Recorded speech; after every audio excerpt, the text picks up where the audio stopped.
Vanity Fair released a series of pictures and character portraits of the much-anticipated Amazon Lord of the Rings, The Rings of Power, set to debut this fall on September 2nd. And by the time you see this, a trailer will have dropped as well.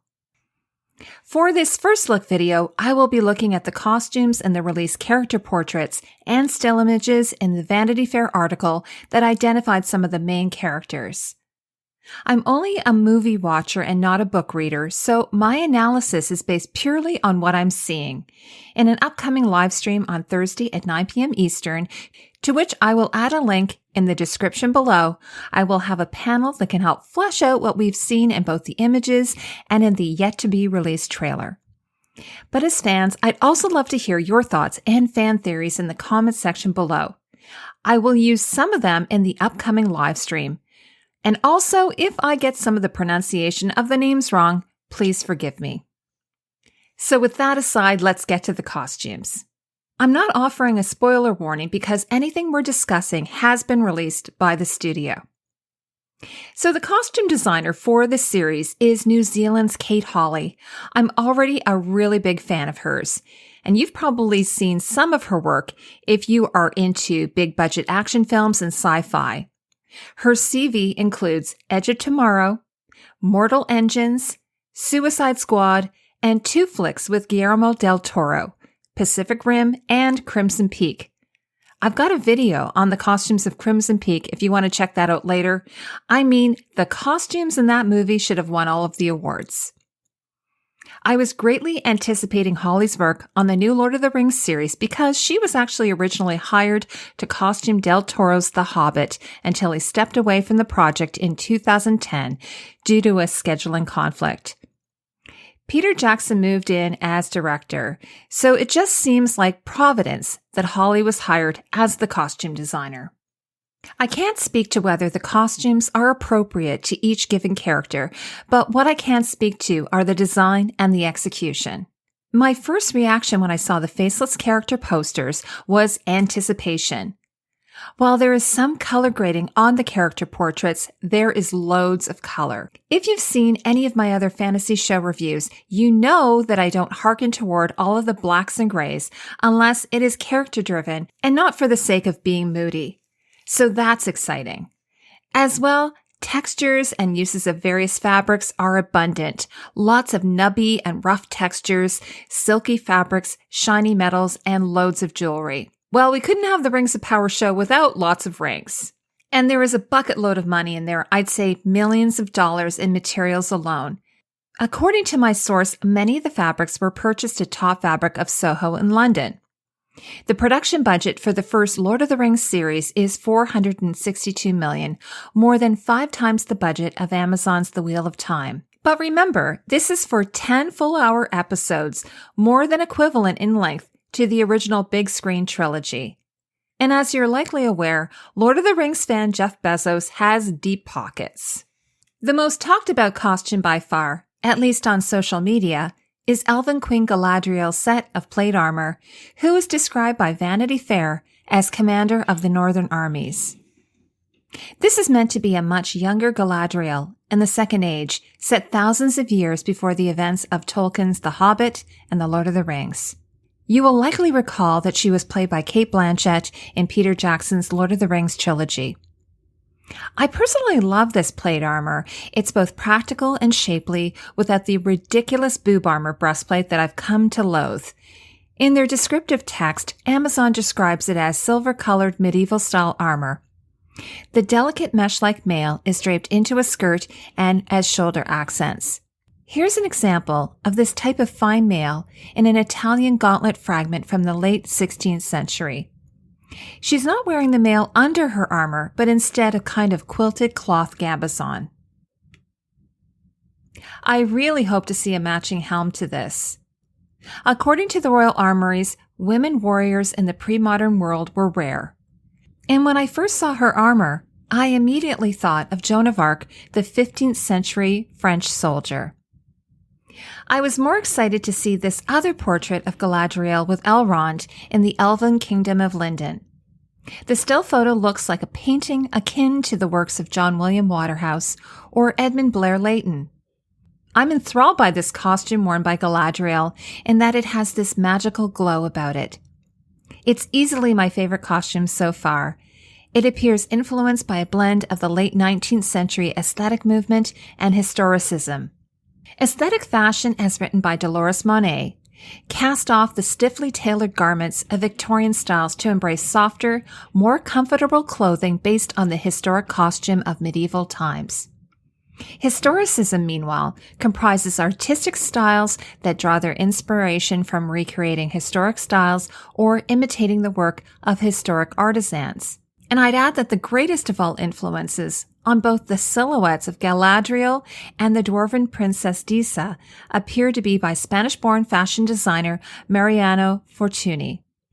According to the Met Museum, the Delphos, Fortuny's signature gown, developed in 1909, is a column of finely pleated fabric that draws its shape from the Greek chiton.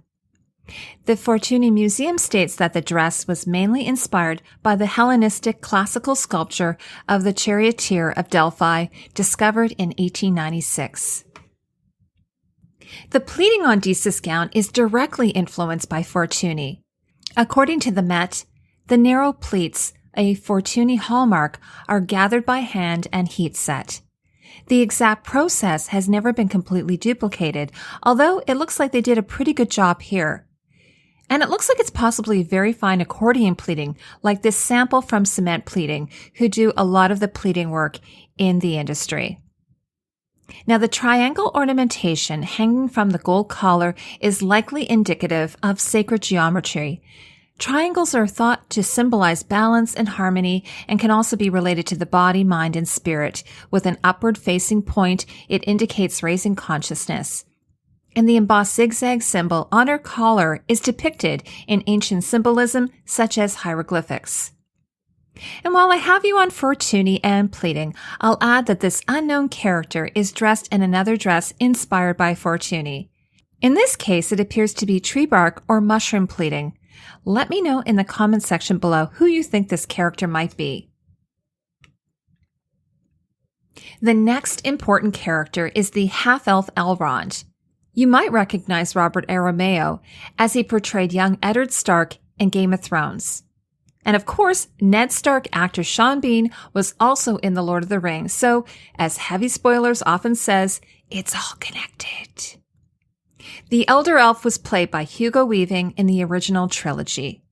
The silhouette of his costume appears to be inspired by the Saxon dress of the 5th to 11th century and to some extent the Vikings or Norsemen. Like with a typical Saxon wardrobe, he wears a cloak fastened at the shoulder, a tunic, trousers, leggings, and footwear. In the first picture, he's sitting in a meadow, dressed in neutral tone-on-tone colors of a textured silk cloak and a wood-grain silk brocade tunic, possibly this silk blend moire brocade from Top Fabrica Soho, but in another colorway. There's just a hint of armor under his cloak with a shapely pauldron guard exposed on his right shoulder. Elrond wears a simple silver ring, something I would actually probably wear myself.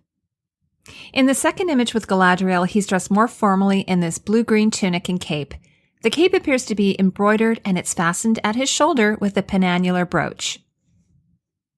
The dwarf prince Durin IV dresses in armor matching his braided beard worn over a beautiful brocade tunic. While Amazon describes him clad in crimson armor, I'd say that the color is really more of a copper color. In the character portraits, he's holding a Durin axe. The armor appears to be leather, covered with these pyramid-shaped spikes, and it's bound with leather strips around the arms. I don't know what you call this type of spiky armor, but it's the kind of thing you often see on biker gangs or villains in dystopias like the Road Warrior. I did recall seeing Sir Vargas Egan, captain of the guards at the Eyrie, with armor like this in Game of Thrones. Durin wears it with a metal gorget collar with some bitchin' spikes at the shoulder and leather cuffs. Speaking of Saxons and Vikings, Bronwyn's tunic dress appears to be a contemporary interpretation of a woman's Viking strap dress fastened in place with two brooches. The color of the dress, this really rich blue color that I really adore, looks similar to woad, which is a plant that grew wildly through Scandinavia during the Viking Age. Since she's an apothecary, it makes sense that she would use local dyes. She wears this over top of leather pants and tall boots. We can't see if she's wearing any rings, but she does fashion an armlet and a leather hip belt with embossed metal plates. In the Amazon descriptive text, it says that she's dressed in a greenish robe, but to me it looks like the robe is made from pieced-together tan suede skin. The Rings of Power introduces us to the Sylvan Elf Erendier, a wolf elf who, according to Vanity Fair, is in a forbidden love relationship with Bronwyn. We have 3 pictures of him, all in the same costume. One in a close-up in the character portrait, a full shot in a cave of some kind, and a back view of him when he's with his love interest Bronwyn. He's carrying a bow and is wearing a quiver of arrows and a sword on his hip. He's dressed in a tunic, trousers, laced-up tall boots, and a long taupey gray cloak fastened on his shoulder with a brooch. The hem of the cloak is raw, and there's a lot of breakdown on it. But of course, what is very unique and exciting about his costume is his carved wood bas-relief armor.